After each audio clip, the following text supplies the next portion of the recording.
Middle east का रण अब बेकाबू हो चुका है। अमेरिका, इजराइल और ईरान के बीच जारी जंग आज 26वें दिन में एंट्री कर गई है। हालांकि युद्ध पर विराम लगाने की तमाम देशों की कोशिश जारी है, लेकिन इस बीच तीनों देशों के बीच हमले और पलटवार जारी है। ईरान ने मंगलवार रात कुवैत इंटरनेशनल एयरपोर्ट को निशाना बनाया।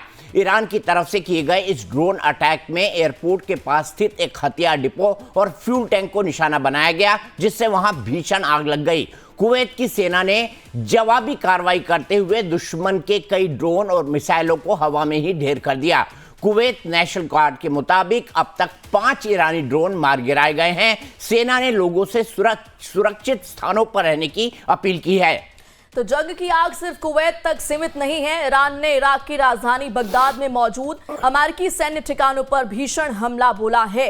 ईरान ने इस हमले की नई तस्वीरें भी जारी करते हुए इसे ऑपरेशन ट्रू प्रॉमिस का हिस्सा बताया। इस हमले में अमेरिकी रडार सिस्टम और हेलीकॉप्टरों को भारी नुकसान पहुंचने की खबर है। ईरान ने सीधे तौर पर सेंट्रल इजराइल को भी दहलाने की कोशिश की। हालांकि इजरायली डिफेंस फोर्सेस ने मुस्तैदी दिखाते हुए ईरानी मिसाइलों को बीच हवा में ही इंटरसेप्ट कर लिया। जवाब में इजराइल ने हिजबुल्लाह के रेडियो टीवी स्टेशनों और उनकी खतरनाक रडवान फोर्स के मुख्यालय को मिट्टी में मिला दिया है। ईरान की हिमाकत का जवाब देने के लिए अमेरिका ने अपने सबसे घातक B-2 स्टील्थ बॉम्बर को उतार दिया है। अमेरिका और इजराइल ने मिलकर ईरान के इस्फहान के इलेक्ट्रॉनिक प्रोडक्शन हब और सैन्य ठिकानों पर बमबारी की है। बता दें कि इस्फहान ईरान का वो केंद्र है जहां से उसके सबसे आधुनिक हथियारों का उत्पादन होता है। युद्ध के इस शोर के बीच अमेरिकी राष्ट्रपति डोनाल्ड ट्रंप का एक बड़ा बयान सामने आया है। ट्रंप ने दावा किया है कि ईरान में सत्ता परिवर्तन हो चुका है। उनका कहना है कि ईरान का पुराना नेतृत्व अब बेअसर है और अमेरिका अब वहां के एक नए ग्रुप के साथ बातचीत कर रहा है। ट्रंप के इस बयान ने दुनिया भर के कूटनीतिज्ञों को हैरान कर दिया है। तो महायुद्ध का 26वां दिन है और क्या कुछ तमाम अपडेट्स है वो आपको बता रहे हैं युद्ध भूमि के इस स्पेशल शो में। मिडिल ईस्ट के रण में अब बारूद के साथ साथ डिप्लोमेसी का बड़ा दांव खेला गया। राष्ट्रपति डोनाल्ड ट्रंप ने ईरान को एक 15 पॉइंट का सीजफायर प्लान भेजा है। खबर है कि इस मिशन में पाकिस्तान एक कुरियर या मध्यस्थ की भूमिका निभा रहा है, जिसके जरिए यह प्रस्ताव तेहरान तक पहुंचाया गया है। लेकिन सवाल वही है, क्या ईरान झुकेगा या युद्ध और भड़केगा? दूसरी तरफ अमेरिका ईरान के आसपास अपनी सेना भी बढ़ा रहा है।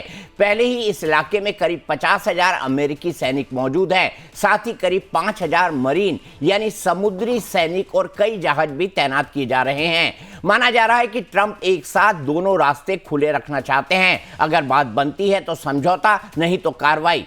अभी तक इस 15 पॉइंट की सीजफायर प्लान के पूरे डिटेल्स सार्वजनिक नहीं किए गए हैं। इन तमाम मुद्दों पर चर्चा करेंगे, लेकिन पहले सूत्रों से मिल रही खबरों के मुताबिक आपको ट्रंप का 15 सूत्री प्लान बताते हैं जो ईरान को भेजा गया है।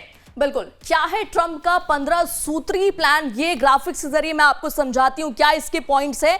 बातचीत पर ट्रंप का एजेंडा, परमाणु क्षमताओं को खत्म करे ईरान, क्या कुछ कहा गया है वो तमाम बिंदु, तमाम पहलू आपको बता रहे हैं। कभी परमाणु हथियार हासिल ना करने का दावा, सूत्रों के हवाले से ये तमाम खबरें सामने निकल करके आ रही हैं। ईरान अपने यहां अब परमाणु संवर्धन नहीं करेगा। इसके अलावा सभी संवर्धित सामान IAEA को सौंप दिया जाएगा। सूत्रों के हवाले से खबर, परमाणु साइट नतांज, इस्फहान और फोर्डो को बंद कर दिया जाए, माफ कीजिएगा। ईरान IAEA से हर जानकारी ईरान को साझा करनी होगी। ईरान प्रॉक्सी संगठनों का इस्तेमाल नहीं करेगा। तो कुल मिलाकर ये तमाम डिटेल्स है। हालांकि हम आपको बार बार ये जरूर कह रहे हैं कि जो भी ट्रंप का बातचीत का एजेंडा हमने आपको बताया है वो सूत्रों से मिली जानकारी पर आधारित है। ट्रंप के 15 सूत्रों के प्लान के बिंदुओं का इनको फिलहाल गुप्त रखा गया है। अब ईरान की शर्तें क्या है उस पर ग्राफिक्स के जरिए आप एक नजर डालिए। ईरान को भेजा गया अमेरिका का 15 सूत्री प्लान हमने आपको बताया और अब ईरान की क्या कुछ शर्तें हैं ये भी देखिए। पहली शर्त नंबर 1, इसकी अगर हम बात करें तो आर्थिक आजादी, सभी प्रतिबंध हटाए जाए। ईरान की ये शर्त है, हर तरीके की प्रतिबंध को हटा दिया जाए। ईरान चाहता है कि उस पर लगाए गए सभी आर्थिक और विशेषकर तेल प्रतिबंध पूरी तरह से खत्म हो। अब दूसरी शर्त पर आते हैं। प्रतिबंध हटाने का सत्यापन। ईरान कह रहा है कि सिर्फ कागजी घोषणा नहीं बल्कि बैंकिंग और व्यापार में इसका व्यवहारिक असर साबित होना चाहिए। शर्त नंबर 3, समझौते से दोबारा न हटे अमेरिका, यानी कि ईरान को भविष्य की गारंटी चाहिए कि कोई भी नया अमेरिकी प्रशासन 2018 की तरह डील को नहीं तोड़ेगा। अगली शर्त क्या है, इस पर एक नजर डालते हैं। परमाणु कार्यक्रम पर अनुचित दबाव नहीं दे।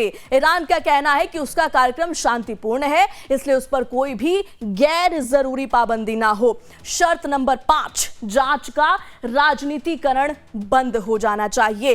IAEA की जांच को तकनीकी दायरे में रखा जाए। ईरान ये कह रहा है इसे राजनीतिक हथियार की तरह इस्तेमाल न किया जाए। अगली शर्त में क्या कह रहा है ईरान, जमे हुए धन की रिहाई हो, यानी कि विदेशों में फंसी ईरान की अरबों डॉलर की संपत्ति को वापस लौटाने की मांग। दीपक जी देखिए, इस वक्त ईरान की ये तमाम कुल शर्तें हैं, 6 शर्तें जो ईरान ने रखी हैं। वो प्रेरणा, ये 6 शर्तें ईरान ने रखी हैं, ये लॉजिकल हैं, लेकिन अमेरिका भी जो शर्तें रख रहा है वो उसके पुराने स्टैंड के मुताबिक है। लेकिन दोनों ये शर्तें मान ले, मुझे इसमें अभी भी बहुत संशय है, खासतौर से ईरान को लेकर। अगर ईरान अपने परमाणु कार्यक्रम को पूरी तरह समाप्त कर देगा तो फिर ईरान का क्या होगा? ईरान ने प्रॉक्सी संगठनों को लंबे समय तक फंड किया है। क्या ईरान इसकी लिखित गारंटी देगा कि वो हूती, हिजबुल्ला और हमास इनको फंड नहीं करेगा? तो कई सारे रोड ब्लॉक्स हैं। और क्या ईरान बातचीत की मेज पर फिलहाल आएगा? मुझे इसको लेकर भी शक और संदेह है। खबरें यह भी आ रही है कि पाकिस्तान को मध्यस्थ की तरह पेश किया जा रहा है, और मैं चाहूंगा कि मेरे प्रोड्यूसर साबिहा इस खबर को चेक करें कि जेडी वेंस के इस्लामाबाद में उतरने की अपुष्ट जानकारी आई है। मैं कह रहा हूं अपुष्ट जानकारी आई है। अगर ये कंफर्म होता है तो इस खबर को हम आगे बढ़ाएंगे, लेकिन क्या ईरान बातचीत की मेज पर आएगा? ये अपने आप में सबसे बड़ा सवाल है। इसी पर बात करने के लिए मेरे साथ मेजर जनरल अनुज माथुर, रक्षा विशेषज्ञ, जुड़ रहे हैं। ब्रिगेडियर शारदेंदु जी मेरे साथ जुड़ रहे हैं, जो कि रक्षा विशेषज्ञ हैं, और हेमा गुप्ता जी जुड़ रहे हैं, जो कि अर्थशास्त्री हैं। जनरल माथुर, मैं सबसे पहले आपसे समझना चाहूंगा, ट्रंप तो चाहते हैं, 15 सूत्री प्लान भी उन्होंने दे दिया है, लेकिन क्या ईरान इन शर्तों के साथ बातचीत की मेज पर आएगा? जय हिंद दीपक, जय हिंद प्रेरणा। देखिए, मैं आपको एक बात बताऊं कि जो शर्तें अभी हमने पढ़ के सुनाई हैं, जो आप लोगों ने अपनी उसमें कवर की थी, उनमें इतना जबरदस्त विरोधाभास उसमें ही नजर आ रहा है मुझे। तो मुझे लगता नहीं है कि इन शर्तों पे दोनों में से कोई भी इन शर्तों को मानने पर तैयार होगा। उन्होंने कहा कि आप हर प्रकार का यूरेनियम संवर्धन बंद करेंगे, जो संवर्धित यूरेनियम है उसको आप IAEA को सौंप देंगे, जबकि वो कहता है कि आप इसके ऊपर कोई अनुचित दबाव नहीं डालेंगे। तो ये मुझे लगता है कि बहुत ज्यादा इसमें विरोधाभास कहीं ना कहीं ऑलरेडी नजर आ रहा है।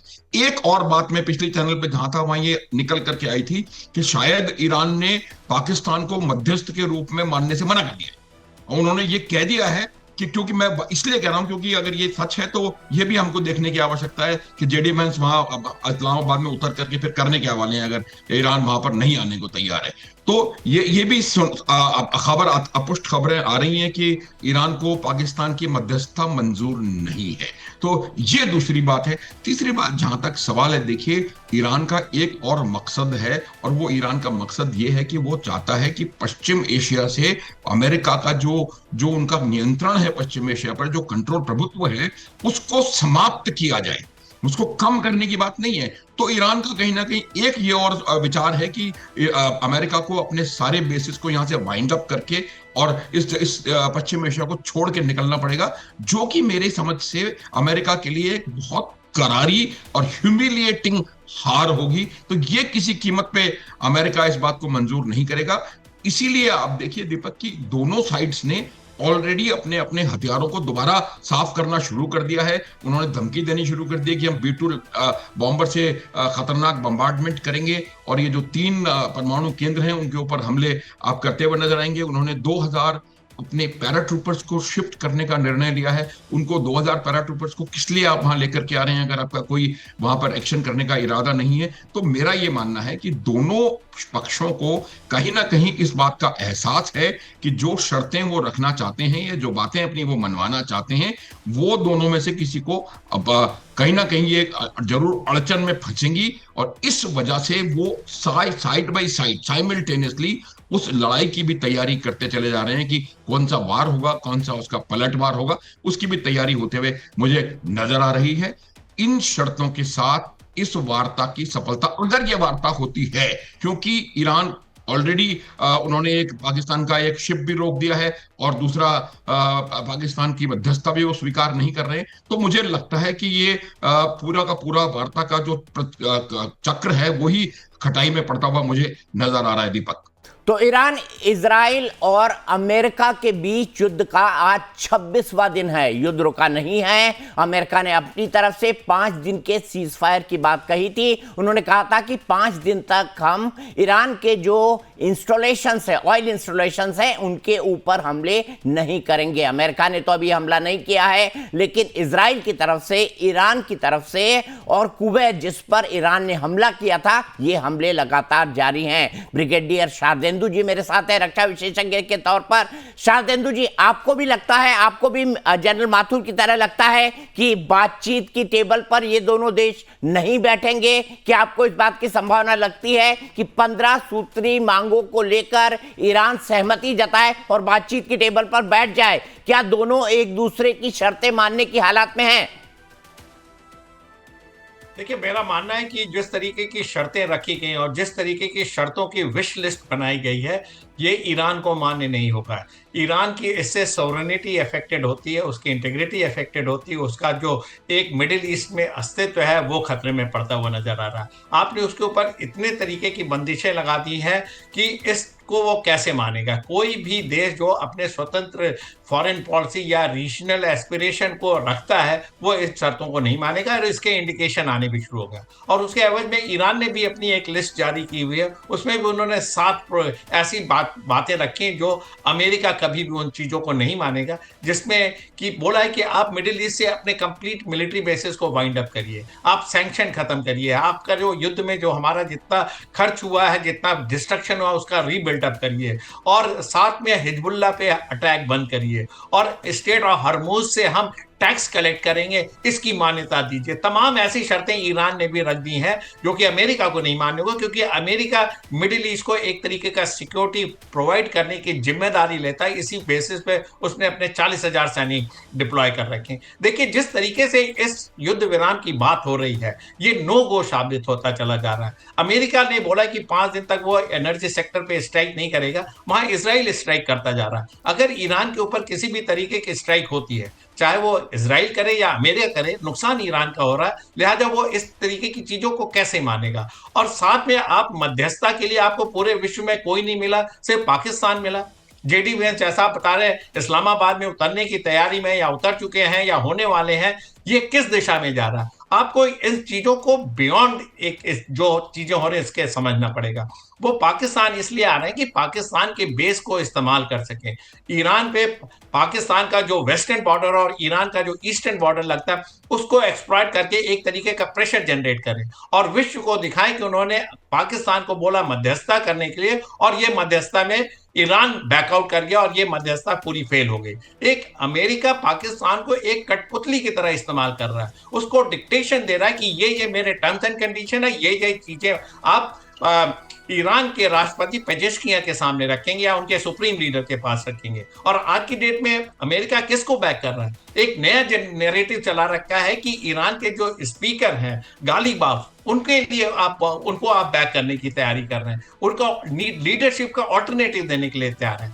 आपका रजा पहली वाला जो कॉन्सेप्ट है वो फेल हो गया, रिजीम चेंज नहीं हुआ और आप ट्रम्पेट ब्लो कर रहे हैं कि आपने रिजीम बदल दिया। आपने सुप्रीम लीडर को मारा है, उनके कमांड स्ट्रक्चर को हिलाया है, तमाम लीडरशिप, मिलिट्री लीडरशिप को एलिमिनेट किया है जो युद्ध के रिप्लेस हो गया आपको सबके सब, चाहे सुप्रीम लीडर हो, चाहे सुरक्षा परिषद के सेक्रेटरी हो, अब तो नए अपॉइंट हो चुके हैं और उनकी लीडरशिप, पुरानी लीडरशिप के मर्तबे सक्सेसर वो ऑलरेडी अनाउंस करके रखे हुए हैं। ब्रिगेडियर साहब, जी हाँ, देखिए ईरान ने बहुत बड़ा सबक लिया। जून पे जो स्ट्राइक हुई, उन्होंने कंप्लीट अपनी फोर्सेस को डिसेंट्रलाइज किया है, डिस्पर्स किया है, कमांड एंड कंट्रोल को लोअर लेवल पे डाल दिया और उनको लड़ने के लिए जो उनकी जो स्ट्रेंथ थी, जो इंडिजिनस स्ट्रेंथ है उनकी, बैलिस्टिक टेक्नोलॉजी और ड्रोन, उस पर कैपिटलाइज किया। उन्होंने स्टेट ऑफ हॉर्मुज को चोक किया। देखिए आपके शरीर में पूरा शरीर ताकतवर हो रहा है, लेकिन एक नस को आप ऐसा दबा देते हैं कि आदमी बिलबिला जाता है। वही आज की डेट में ईरान ने किया है, एक नस पकड़ रखी है अमेरिका की और उसको दबाता जा रहा। और साथ में एक जो मिथ था कि अमेरिका पूरे मिडिल ईस्ट को सिक्योरिटी देता है, वो सिक्योरिटी देता नहीं, उसने अपने साध्य को साधा है। वहां से पेट्रो डॉलर को अर्न किया है और आज की डेट में डॉलर को स्ट्रॉन्ग किया। इसी वजह से वो इजराइल को बैक करता है, अपने मिलिट्री इंस्टॉलेशन को और मिलिट्री स्टेशन को उसने स्ट्रेंथन किया है। और साथ में देखिए बयान कैसे समय आता है आपकी, जब स्टॉक मार्केट गिरता चला जा रहा था, क्रूड ऑयल के प्राइस बढ़ते चले जा रहे थे, कहीं उद्यमियों के प्रेशर में तो आपने आके ऐसा ट्वीट नहीं किया कि 5 दिनों तक ये युद्ध विराम होगा, एनर्जी सेक्टर पे हम स्ट्राइक नहीं करेंगे। और उसका रिजल्ट क्या हुआ? स्टॉक मार्केट में प्राइस रीगेन हुआ, आपके क्रूड ऑयल के प्राइसेस डाउन हुए, स्टॉक मार्केट फिर से ऊपर गया। तो तमाम तरीके की चीजें दिखाती कि ये किस इंटेंशन से बात कही गई है। क्या आपका युद्ध विराम करने का इंटेंशन होता तो वो 5 दिन क्यों नहीं 15 दिन? और क्यों नहीं आपने ऐसे टर्म्स एंड कंडीशन रखी जो कि ईरान को मान्य हो? आपको अपने स्टैंड को सॉफ्टन करना पड़ेगा। आपके यहाँ मिड टर्म इलेक्शन है, ये सब जानते हैं, लिहाजा आप अपना एक ह्यूमन फेस वर्ल्ड के सामने पेश कर रहे हैं। आप ये क्लेम करेंगे कि हमने सीज फायर किया था, हमने ईरान को एक मौका दिया, लेकिन इसके एवज में आप कर क्या रहे हैं? आपकी 82 एयरबॉर्न डिवीजन एक्सरसाइज कर रही है और वो उतरने की तैयारी में है। आप जो है खर्ग आइलैंड पे अपने एम्फीबियस ऑपरेशन लॉन्च करने चाह रहे हैं। आप डेल्टा फोर्स को आपने एक्टिवेट कर रखा है कि कोई स्पेशल ऑपरेशन लॉन्च करेंगे। ये सारी तैयारियों के साथ अगर आप पीस की बात करेंगे तो कोई देश इसको नहीं मानेगा। आप एक अपॉर्चुनिटी की तैयारी कर रहे हैं और एक आपको एक्सक्यूज चाहिए कि 5 दिन के बाद एक मैसिव स्ट्राइक की जाएगी ईरान के ऊपर।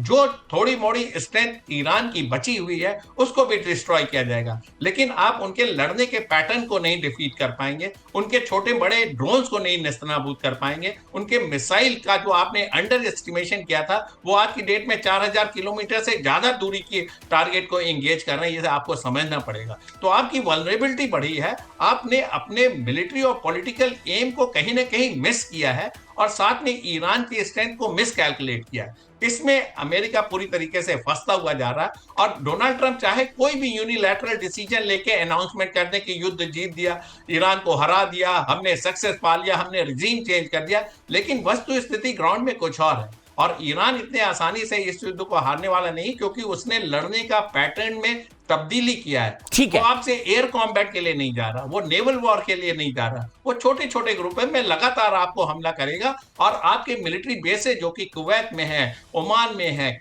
कतर में है, उनको स्ट्राइक करेगा। और सिविल टारगेट को जब वो स्ट्राइक करता है तो उसके साथ में वो जस्टिफिकेशन देता है कि इन सिविल एरिया में, इन होटल्स में, इन एयरपोर्ट में अमेरिकी सैनिक हैं, अमेरिकी लोग हैं जो युद्ध का संचालन कर रहे हैं या अपने मिलिट्री बेसेस को स्ट्रॉन्ग कर रहे हैं। तो इस तरीके की रणनीति के साथ ईरान आगे बढ़ रहा है, इसको समझना पड़ेगा। और दूसरी तरफ इजराइल जो अमेरिका के साथ साथ खड़ा होता है, लेकिन अमेरिका की इस बात को मानने के लिए तैयार नहीं कि वो युद्ध विराम के लिए जाए। उसने अपने ऑपरेशन देखिए सदर्न लेबनान में चला रखे हैं, लतीनी रिवर का ब्रिज उड़ा दिया और आज की डेट में स्टेटमेंट आता है कि वो सदर्न लेबनान पे भी कब्जा करना चाहता है, जिससे वो अपना जो है लेबनान में जो हिजबुल्लाह ऑपरेट कर रहे हैं उसको मार्जिनलाइज कर सके और अपने नॉर्दर्न बॉर्डर को पूरी तरीके से सिक्योर कर सके।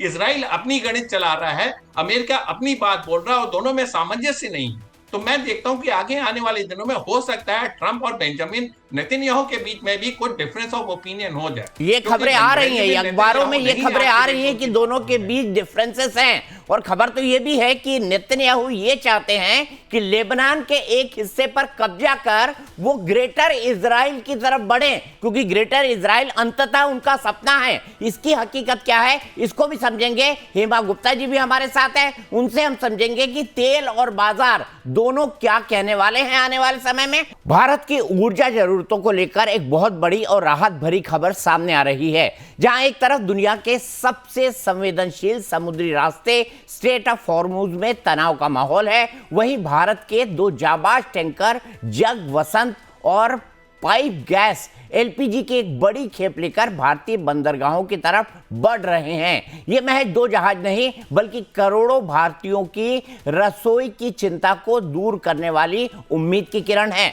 बिल्कुल, तो संकट के बीच भारत के लिए देखिए दीपक सर एक गुड न्यूज जरूर है, और क्या गुड न्यूज है ये भी मैं ग्राफिक्स के जरिए अपने दर्शकों को समझा देती हूं। संकट के बीच क्या गुड न्यूज, भारत पहुंचने वाली है एलपीजी की बड़ी खेप, यानी कि ये भारत की इकोनॉमी के लिए जाहिर तौर पर एक बड़ी राहत जरूर है। गैस टैंकर जगवसंत और पाइप गैस भारत आ रहे हैं, और दोनों टैंकर्स में 92,000 मीट्रिक टन एलपीजी लोड है, यानी कि अगले 48 घंटे में ये जो दोनों टैंकर्स हैं ये भारत पहुंच सकते हैं। Ministry of shipping and waterways के स्पेशल सेक्रेटरी राजेश कुमार सिन्हा ने बताया कि स्ट्रेट ऑफ हॉर्मुज को पार करने वाले 2 एलपीजी टैंकर भारत की ओर रवाना हो चुके हैं। तो दीपक सर, अपने आप में ये हमारे लिए बहुत बड़ी राहत की बात है। हमारे लिए राहत की बात है, लेकिन प्रेरणा ये ऊंट के मुंह में जीरा जैसा भी है, क्योंकि 55 लाख सिलेंडर की रोज हमको जरूरत होती है और ये एग्जैक्टली उसी के आसपास है, यानी हमारी ये एक दिन की सप्लाई है।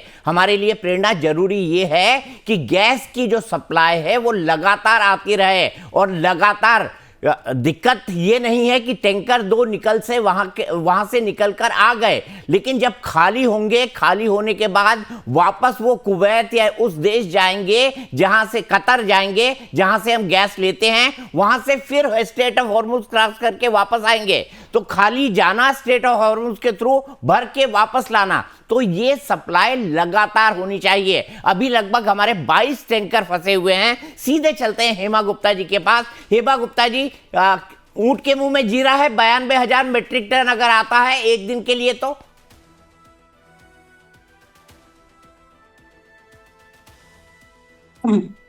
जी, पहले मेरी तरफ से मेरी दर्शकों को बहुत बहुत नमस्कार।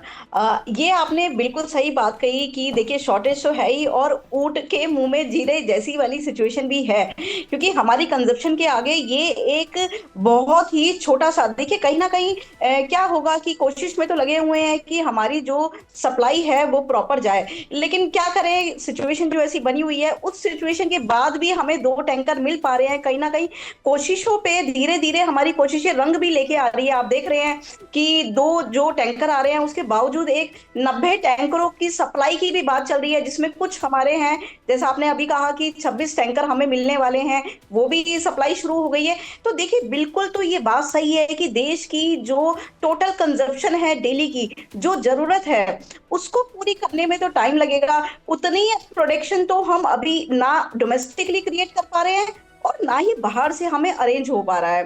तो ये तो एक बड़ी परेशानी है ही, और कुछ टाइम तक इसको फेस भी करना पड़ेगा।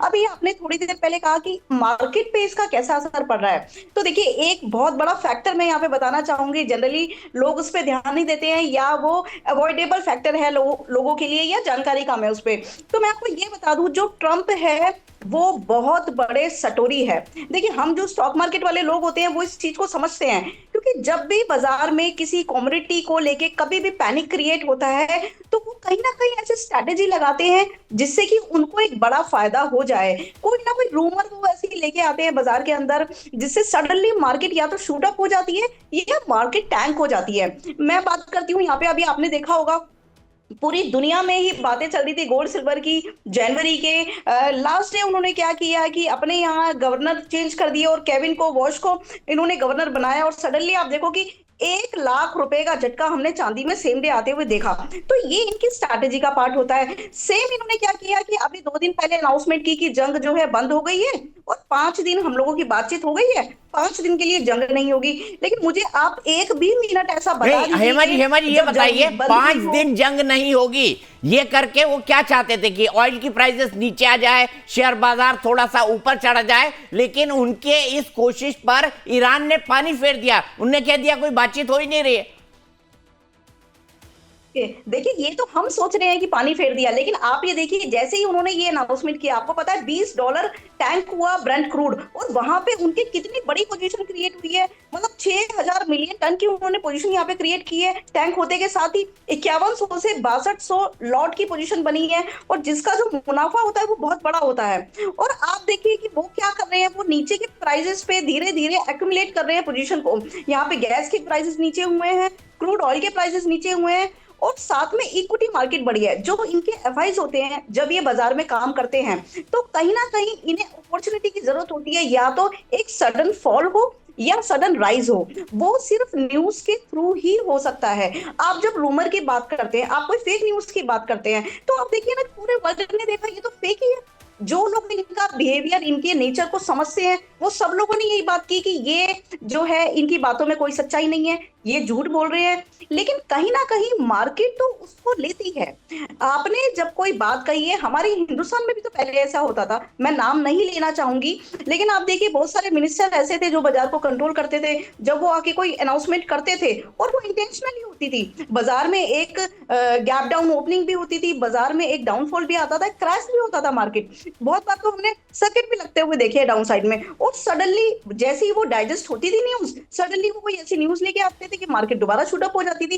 तो आप देखिए 2 दिन से इक्विटी मार्केट का क्या हाल है। जैसे ही इन्होंने न्यूज दी, वहां से 1000 पॉइंट बाजार तेज हो गया।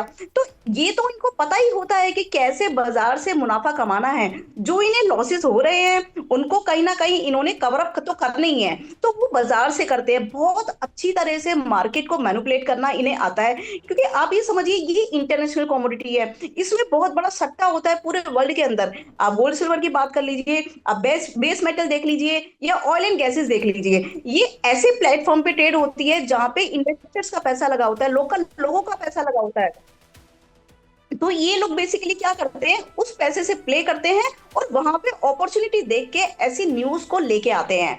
और आप देखिए कि जैसी न्यूज इन्होंने फ्लो की मार्केट के अंदर की, यहाँ पे ईरान के साथ हमारी वार्ता चल रही है, 2 दिन से शांति हो रही है, अब बंद हो जाएगा, 5 दिन तक कोई युद्ध नहीं होगा। लेकिन एक भी मिनट तो हमने ऐसा देखा नहीं कि जब युद्ध बंद हुआ या कोई वार्ता की बातें, ईरान ने कंप्लीटली डिनाई किया कि मेरे साथ कोई बात ही नहीं हुई है, मैं कुछ ऐसा चाहता ही नहीं हूँ। और दूसरी बात ये कि जिस तरह की कंडीशंस उसके साथ करना चाहते हैं, देखिए इंडिपेंडेंट कंट्री है, वो इतना सब कुछ नहीं मानने को तैयार है। उसके पास उसको इनकी नस भी दबाना आता है, पूरा वर्ल्ड देख रहा है कैसे उसने नस दबा के रखी हुई है इनकी। तो बात वही है कि ये जी। अच्छा दीपक सर, देखिए बेशक जैसा कि आपने भी कहा कि ये भारत के लिए तो कम है, एक दिन की खेप ही है, लेकिन भारत की एनर्जी डिप्लोमेसी की जीत तो ये जरूर है। मैं मानूंगा जीत है, लेकिन जिस तरह की दिक्कतों का सामना हमें करना पड़ रहा है प्रेरणा, वो भी अपने आप में एक बड़ी बात है। क्योंकि प्रधानमंत्री ने कहा, कल उन्होंने राज्यसभा के अंदर कहा कि अगर ये जंग ज्यादा खिंचती है तो बड़ी दिक्कत वाली स्थिति होगी। उन्होंने टीम इंडिया की बात की, उन्होंने कोविड काल की बात की। तो आपको याद होगा कोविड काल में देश को किस तरह की दिक्कतों को सामना करना पड़ेगा। भारत की जीत निस्संदेह, एक छोटी जीत हम मान सकते हैं। अभी जो है हमने युद्ध तो जीता है, पर जंग अभी पूरी की पूरी हमारी बाकी है। लेकिन हेमा जी से यह समझना चाहूंगा, हेमा जी संक्षेप में समझाइएगा, अब भारतीय शेयर बाजारों का क्या होगा? देखिए शेयर बाजार अब टोटली रूमर पे आ गया है, टोटली न्यूज बेस्ड मार्केट चल रहा है। लोगों को अभी कोई भरोसा नहीं है, और मैं ये कहती हूँ कि ये टाइम है भी नहीं ऐसा कि जहां पे आप कोई पोजीशन बनाए या फिर बाजार पे भरोसा रखे। बाजार अब टोटली इंटरनेशनल जो ये एक्टिविटीज हो रही है, जो ये सिचुएशन है उसी पे है। और मेनली मैं आपको एक चीज और बता दूं, वर्ल्ड का स्टॉक मार्केट चलता है यूएस बेस्ड होके। यूएस में अब हमारे यहाँ भी इतने यूएस एफआईज का पैसा लगा हुआ है, तो वो लोग कंटिन्यू पैसा विड्रॉ कर रहे हैं। और आपको ये पता है कि वो अब से नहीं, 3 महीने में 3 लाख करोड़ की सेलिंग आई है उनकी। मैं जनवरी फरवरी सिर्फ 2 महीने की बात कर रही हूँ। तो देखिए उन्हें तो ये सब सिनारियो पता ही था कि ऐसा होने वाला है। ये सब तो प्लानिंग होती है, ये सब पहले ही गेम होती है। और उसके बाद आप देखिए कितना पैसा वो इंडिया से विड्रॉ करके लेके जा रहे हैं। यहाँ के लोग बेचारे मर रहे हैं। इंडिया में आप देखिए क्या हालत है, इन्वेस्टर पैसा लगाता है, जिस भी स्टॉक में पैसा लगाता है वो स्टॉक ही नीचे आ जाता है, जिस टाइम पे वो हाथ डालता है वो टाइम नीचे आ जाता है। तो आप देखिए कहीं ना कहीं ये सारी मैनिपुलेशन है, ये सारी प्लानिंग है, और आगे आने वाले कुछ टाइम में भी सेम ऐसा ही चलने वाला है। बाजार में कोई अभी तेजी नहीं आने वाली है, कोई ऐसी उम्मीद ना रखे कि मार्केट ये युद्ध बंद हो जाएगा और मार्केट शूटअप हो जाएगी। 200 400 500 पॉइंट की मैं बात नहीं करती, वो सिर्फ एक छलावा होता है कि आपको दिखा दिया बाजार आज तेज हो गया, 500 पॉइंट निफ्टी तेज हो गई तो आप इसमें चढ़ जाइए, 1000 पॉइंट सेंसेक्स तेज हो गया तो आप बाइंग करनी शुरू कर दीजिए। तो ये जो सिचुएशन है सिर्फ बबल की सिचुएशन है, कोई बाजारों में मुझे तेजी नजर आती नहीं है। यहाँ पे लोगों की हालत इस टाइम इतनी ज्यादा खराब हो रही है। और इसके साथ साथ आप एक बात और समझिए कि किस सेक्टर में आप तेजी देखेंगे। जो हालात चल रहे हैं, लॉजिस्टिक के हालात चल रहे हैं, सिर्फ एक एग्री कमोडिटीज का जरूर मुझे ऐसा लगता है कि आगे आने वाले टाइम में थोड़ा सा तेजी उसमें हमें देखने को मिल सकती है। अगर मैं डिफेंस सेक्टर की बात करूं तो डिफेंस सेक्टर में हमने ऑलरेडी इतनी तेजी देख ली है पिछले 1.5 सालों के अंदर कि यहाँ पे वो भी नहीं दिखता। क्योंकि देखिए कि हमारा डिफेंस तो काम आ नहीं रहा ना, हमारे जो इंस्ट्रूमेंट्स है, हमारे जो हमने तैयारी कर रखी है, हमारी तैयारी यहाँ पे काम नहीं आ रही। हम तो बैठे हुए हैं आराम से। बहुत सारी कंट्रीज ऐसी है जिनको जरूरत नहीं है इस टाइम पे कि वो हथियार यूज करें। जब तक आप हथियार यूज नहीं करोगे आपको नए हथियारों की जरूरत नहीं पड़ेगी, आपको बाइंग सेलिंग करनी नहीं है, कंपनीज के अंदर बहुत सारी एक्टिविटीज नहीं होनी है। लेकिन हाँ ये है कि नए नए ऑर्डर आपको मिलेंगे, डिफेंस धीरे धीरे स्लोली आगे बढ़ेगा। लेकिन अभी ऑन द स्पॉट अगर आप ये चाहेंगे कि कौन सा सेक्टर आपका बढ़ जाए तो कुछ नहीं है, ऑयल एंड गैस ही है जो परफॉर्म कर रहा है इस टाइम पे। और मुझे लग रहा है कि धीरे धीरे वो आगे अभी और जाने वाला है। ठीक है, oil and gas he perform कर रहा है, लेकिन उसके अंदर भी जबरदस्त उतार चढ़ाव देखने को मिलेगा। जैसे जैसे युद्ध आगे बढ़ेगा, जैसे जैसे तेल और स्ट्रेट ऑफ हॉर्मुज की सिचुएशन को लोग अंडरस्टैंड करेंगे, वैसे वैसे बाजार के अंदर हमको फ्लक्चुएशन देखने को मिलेगा। कच्चे तेल की कीमतें कभी बढ़ेंगी कभी घटेंगी। लेकिन मैं आपको बता दूं, सबसे पहले आईआरजीसी ने कहा था, ईरानी जो सेना है उसने कहा था, आईआरजीसी ने, कि कच्चे तेल की कीमतें अगर ये युद्ध चलता रहा तो $200 प्रति बैरल के पार भी जा सकती हैं। क्या ऐसी कोई संभावना बनेगी? स्ट्रेट ऑफ हॉर्मुज को लेकर अब क्या होगा? भारत ने इस पर चिंता भी जताई है। ये जो तस्वीर देख रही थी ना प्रेरणा, जहाज के विंग से ली हुई है और बहुत सारे जहाज वहां पर दिखाई दे रहे हैं, दरअसल ये एक यात्री ने खींची है और ये स्ट्रेट ऑफ हॉर्मुज की तस्वीरें हैं जो ये बता रही है कि कितने सारे जहाज, मेरे ख्याल से 200 के आसपास वहां पर जहाज अलग अलग देशों के अटके हुए हैं, जिसमें 20 या 22 जहाज भारत के हैं। तो महायुद्ध के 26वें दिन आज क्या हो रहा है? क्यों इस स्ट्रेट ऑफ हॉर्मुज से निकलने में पाकिस्तान के इस एक जहाज को रोका गया जो कराची आ रहा था, इसको समझेंगे। इसी पर बात करने के लिए मेरे साथ रिटायर्ड मेजर जनरल अनुज माथुर जुड़े हुए हैं, रिटायर्ड ब्रिगेडियर शारदेंदु जुड़े हुए हैं और हेमा गुप्ता जी अर्थशास्त्री जुड़ी हुई है। जनरल माथुर, ये पाकिस्तान के जहाज को क्यों रोका गया? क्या ईरान और पाकिस्तान के बीच के संबंध ऐसे नहीं है? क्योंकि ईरान को कई बार पाकिस्तान ने धोखा भी दिया है और खबर यह भी है कि ईरान के बारे में खुफिया जानकारी और बाकी सब चीजें अमेरिका को पाकिस्तान लगातार उपलब्ध करा रहा है। जहाज को रोकने का कारण क्या यही था? देखिए, पूरी संभावना है। हालांकि इसका कारण कोई तकनीकी डॉक्यूमेंटेशन में कोई इशू है या ये बताया जा रहा है, लेकिन ये पूरी संभावना है। देखिए, मैं आपका ध्यान आकर्षित करना चाहूंगा जून 2025 की ओर। जून 2025 में जिस दिन ईरान के ऊपर हमला हुआ है, दिन समय नहीं, जिस दिन 12 जून 2025 को असीम मुनीर जो थे उसी दिन अमेरिका में जाकर के और अमेरिका के राष्ट्रपति के पैरों में बैठे हुए थे। तो इससे आईब्रोज उस समय भी रेज हुई थी और कई स्टोरीज निकली थी कि घड़ी दे दी, ये दे दिया, वो दे दिया। Fact of the matter is कि ईरान और ईरान का जो आईआरजीसी है वो इस बात को समझता है कि पाकिस्तान दगाबाज हो सकता है और पाकिस्तान डेफिनेटली विश्वास करने योग्य तो नहीं है। अभी भी उन्होंने कहा, ये बात उनकी आईआरजीसी की तरफ से कही गई थी कि अगर हमें एक भी प्रमाण मिला कि आपकी भूमि का या आपकी वायु सीमा का या आपके किसी भी बेस का प्रयोग हुआ है ईरान के खिलाफ हमला करने का, तो फिर आप बच के रहेंगे हमारे से, आप अगला हमारा निशान वो होगा। तो ये बात बिल्कुल सही है कि पाकिस्तान की इमेज न केवल ईरान के उसमें बल्कि हर जगह पाकिस्तान की जो इमेज है वो काफी ज्यादा खराब है। वो देश जो आतंकवाद का जनक है, वो देश जो एक दूसरे देश से युद्ध में लिप्त है आज की तारीख में, उसको आप चाहते हैं कि वो आकर के मीडिएशन करे एक दूसरी लड़ाई में? भाई अपनी लड़ाई तो पहले बंद कर लो, दूसरी लड़ाई में मीडिएशन बाद में कर लेना। मैं आपको उसकी दो विशेष वजह बताता हूं, और दो विशेष वजह ये है। देखिए कि पहली बात तो अगर कोई स्ट्रेट ऑफ हॉर्मुज के बंद होने से सबसे ज्यादा प्रभावित है उनमें से एक देश जो है वो पाकिस्तान है। पाकिस्तान की 97% गैस जो है वो इसी स्ट्रेट ऑफ हॉर्मुज से आती है, तो सबसे ज्यादा वो प्रभावित हैं। तो वो चाहते हैं जल्दी से जल्दी ये खत्म हो, इसलिए वो जंप मार करके इसमें घुसना चाहते हैं। दूसरी बात यह है कि उनके ऊपर दबाव है दीपक, दबाव यह है कि आप हमारा ईरान के विरुद्ध लड़ने में साथ दें। ये दबाव सऊदी अरब से आ रहा है, ये दबाव पाकिस्तान के ऊपर अमेरिका से आ रहा है कि आप हमारे को बेसिस दें, या फिर कोई संभावित एक लैंड रूट खोलें आप अपने वेस्ट से और ईरान के ईस्ट से, ताकि कुछ ईरान के आर्मी को IRGC कुछ यूनिटों को वहां पर एंगेज करके रखा जा सके। तो ये तमाम चीजें जो हैं वो सब इस बात पर इस तरफ इंडिकेशन देती हैं दीपक कि वो ईरान को इस बात का पूरा भरोसा है कि पाकिस्तान पर विश्वास नहीं किया जा सकता, और यही वजह है कि वो मैसेजिंग कर रहे हैं। और जो खबर मैं कह रहा था अगर वो सही है तो ये बिल्कुल पूरी संभावना इस बात की है कि उन्होंने इसको डीलिंक कर दिया हो। ठीक है, ये ईरान भी इस बात को समझा। ठीक है ब्रिगेडियर शारदेंदु, मैं आपसे ये समझना चाहता हूं कि फिर किस कारण से पाकिस्तान, ईरान उसको ट्रस्ट नहीं करता, फिर किस कारण से पाकिस्तान अमेरिका का डार्लिंग बना हुआ है? देखिए, पाकिस्तान की सरजमी का अमेरिका ने हमेशा से इस्तेमाल किया है, और अमेरिका पाकिस्तान के रेयर अर्थ मिनरल पे भी अपना कब्जा करना चाहता, और कहीं ना कहीं वो चाइना के CPEC के जो प्रोग्रेस है उसको भी चेक करना चाहता है। जब पाकिस्तान पूरी तरीके से इकोनॉमिकली चाइना के ऊपर डिपेंडेंट हो गया और ईरान अमेरिका के बरखिलाफ है, तो अमेरिका ने चाहा कि अगर ईरान को सैंडविच करना है तो हमें पाकिस्तान की जरूरत पड़ेगी। बलूचिस्तान जो वहां रेयर अर्थ मिनरल की बहुतायत है, वहां से एक ऐसा ट्रेड डील करो जिससे कि अमेरिका को वो गिरफ्त में ले ले और पाकिस्तान को गिरफ्त में ले ले, चाइना को कंट्रोल कर सके।